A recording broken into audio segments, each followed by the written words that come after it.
Welcome to This Explainer. Man, I am absolutely thrilled you're here today because we're going to tackle something that frustrates almost everyone at some point. If you've been strictly tracking your food, keeping that calorie deficit, and yet that stubborn belly fat just isn't budging, you are completely in the right place. Today, we're not just doing some generic diet talk. We're diving into a strict biological framework based on our source material that literally redefines how we approach fat loss. Look, let's validate something right out of the gate. You know the feeling, right? You've been so good all week, but by Thursday night, you find yourself standing in the kitchen eating peanut butter straight out of the jar, completely bewildered by what went wrong. I really want you to hear this loud and clear. Hungry you is not logical. Hungry you will destroy your plan every single time. You do not lack discipline. Your strategy is just broken. Hungry you is purely biological, and relying on willpower to beat biology is a fight you're gonna lose every single time.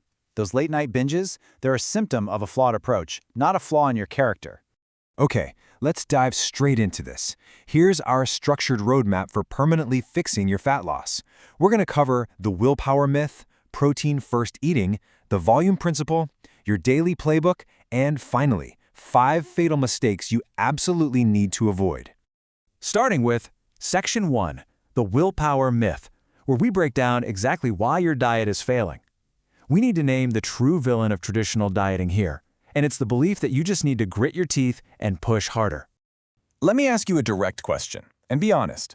Are you hitting your macros perfectly, tracking every crumb, and still not losing fat? I mean, it is utterly exhausting to do all that math, only to step on the scale and see that you've totally plateaued. If you feel like you're doing everything right, but your body just isn't responding, this next concept is going to be the exact missing piece of the puzzle. We hear so much about the math equation, calories in versus calories out, and yet, technically that matters, but the source reveals that what really separates success from failure isn't the math, it's your actual eating strategy.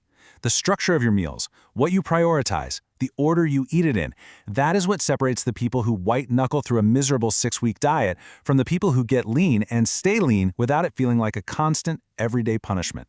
The thing is, traditional fat loss sets us up with 3 massive problems right off the bat. First, people slash their calories way too hard, way too fast, which completely tanks their energy and causes muscle loss. Second, they focus heavily on restriction, like obsessing over what they can't eat instead of the composition of what actually keeps them full. And third, zero daily structure. Honestly, freestyling your meals means every single food choice you make becomes an exhausting willpower test. And as we just established, willpower runs out. Moving right into Section 2, protein-first eating. This is the hero of our explainer, the framework to beat biology and fix hunger, cravings, and energy crashes all at the same time. So what is protein-first eating? By definition, it's a decision-making framework where protein is the first thing you plan, the first thing on your plate, and the very first thing you eat at every single meal. This is absolutely crucial to understand. This isn't some new fad diet, it's not a rigid meal plan, and it's not intermittent fasting. It's a practical, behavioral system that finally puts you back in the driver's seat of your biology.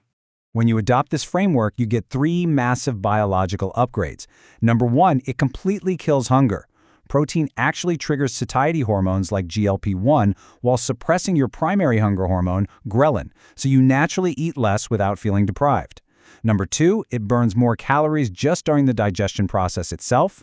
And number 3, which is huge if you work out, it protects your muscle tissue during a calorie deficit so you don't end up skinny fat. You are no longer fighting your biology, you're actively optimizing it. Now, what's really fascinating about this is the thermic effect of food, or TF. This is the sheer calorie-burning power of digestion itself. When you eat protein, your body has to use about 20 to 30% of those calories just to break it down. Compare that to carbs, which is around 5 to 10%, and fats, which are basically 0 to 3%. Protein literally forces your body to work incredibly hard just to process it. To put that into a real-world perspective, look at this stark contrast from the source material. If you eat 200 calories of olive oil, your body nets roughly 194 usable calories. But if you eat 200 calories of chicken breast, because of that thermic effect we just talked about, your body only nets about 150 usable calories. They have the exact same calorie number on the label, but a vastly different metabolic cost inside your body. So you might be wondering, what's the actual target? Because honestly, just being told to eat more protein is terrible advice. It's way too vague. Your precise daily target should be 0.8 to 1 gram of protein per pound of your target body weight. Notice I said target weight, not your current weight. So for example, if your goal is to weigh 180 pounds, your absolute daily North Star is roughly 144 to 180 grams of protein. All right, section 3, the volume principle. Let's talk about tricking your stomach's stretch receptors, which perfectly explains why you can eat thousands of calories and still physically feel completely empty. Here's the thing. Your brain doesn't just track calories like a spreadsheet. It tracks physical volume. It monitors how much space food takes up in your stomach using these things called stretch receptors. 500 calories of cookies and a coffee? That's gone in 5 minutes and leaves you starving. But 500 calories of dense, real food, like chicken, potatoes, and fruit, physically expands your stomach. That triggers fullness signals to your brain that keep you satiated for hours. Same exact amount of calories, wildly different biological response. And you know what else? The order you eat your food actually matters too. Think of your meal exactly like building a fire. Protein and fiber are your big, slow-burning logs. Simple carbs are the fast-burning kindling. If you throw kindling into your stomach first, you get a massive blood sugar spike, a huge insulin spike, and an inevitable crash that just leads to more cravings. But if you eat your protein logs first, everything burns evenly and your blood sugar response stays beautifully flat. Okay, let's get tactical. Section 4, your daily playbook. It's time to turn these biological mechanics into a bulletproof, meal-by-meal system you can use starting tomorrow. Before you take a single bite of food, I want you to ask yourself this one singular golden rule. Where is the protein in this meal? Seriously, if you can't point to it and clearly answer that question, the meal isn't ready yet. This is the filter that changes absolutely everything about your diet. When we meticulously map this out meal by meal, the traps become super obvious. For breakfast, the classic trap is a pastry and coffee. Guys, that's a warm-up, not a meal. The solution is starting with eggs, Greek yogurt, or turkey sausage to hit 25 to 40 grams. For lunch, don't just grab a side salad as an afterthought. Build it around 40 grams of grilled chicken, tuna, or tofu. For dinner, people generally do okay, but the portion is usually too small. A tiny deck of card-sized piece of chicken isn't going to cut it. You likely need to double it. And snacks? Oh man, snacks are where people really sabotage themselves with carb and fat bombs. Swap those out for jerky, string cheese, or a real protein bar that actually has more than 15 grams of protein. So to make this super simple, here is your 4-step implementation plan. Step 1, calculate your target based on your goal body weight. Step 2, distribute that across 3 to 4 structured meals per day, aiming for about 40 to 60 grams each time. Step 3, meal prep your protein in bulk twice a week so the hard work is totally out of the way. And step 4, for the first 2 to 3 weeks, track only your protein. Don't even worry about the rest of the macros just yet. When you structure your plan like this, your daily decisions are already made. You simply don't need willpower anymore. We're in the home stretch. Section 5, 5 fatal mistakes. Let me warn you, these are the hidden errors quietly sabotaging your progress, because even really smart people get tripped up by these if they aren't careful.